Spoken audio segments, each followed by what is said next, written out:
In camps from Calais to Cox's Bazar, there are hundreds upon thousands of people who have fled persecution, violence, disaster. They have not left their homes out of choice. They have left their homes, their countries, everything that they know, because they have been forced to. Many have suffered beyond our very worst nightmares, with children burying their parents and parents burying their children. I've worked for many years in refugee camps, but as an MP last year I visited the Zaatari refugee camp on the border of Syria and Jordan. The people I spoke to there had one simple wish: to return home, to the home that they knew, to the lives that they had. To return home to who they truly, truly are.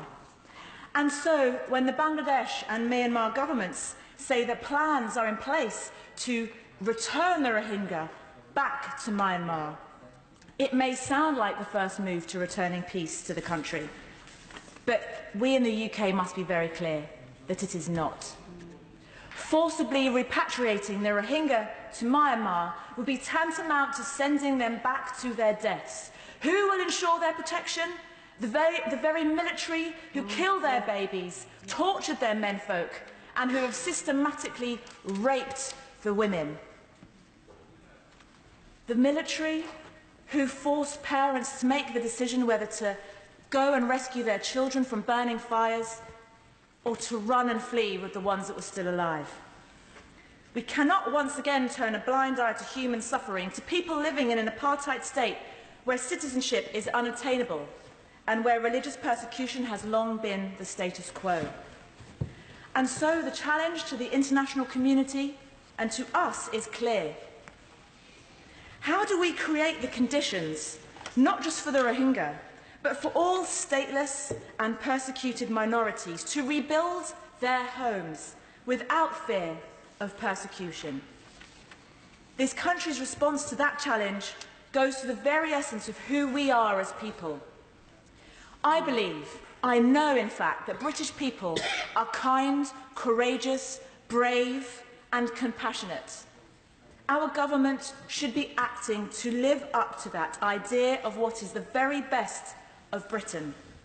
But too often it has failed in the courage of its political convictions. Too often it has turned a blind eye. I welcome the 59 million in aid, but that is tantamount to putting a sticking plaster on a gunshot wound and allowing the shooter to roam free. When will our government have the courage to take the people who are the perpetrators of these atrocious crimes to the International Criminal Court? Creating the conditions for refugees to return to their homes will only be achieved once the fear that they have in their hearts has gone. Through fierce, active diplomacy, diplomacy where we can really lead the way, our government must use all its leverage power it can to bring about peaceful resolutions. Our position on the world stage comes with immense responsibility.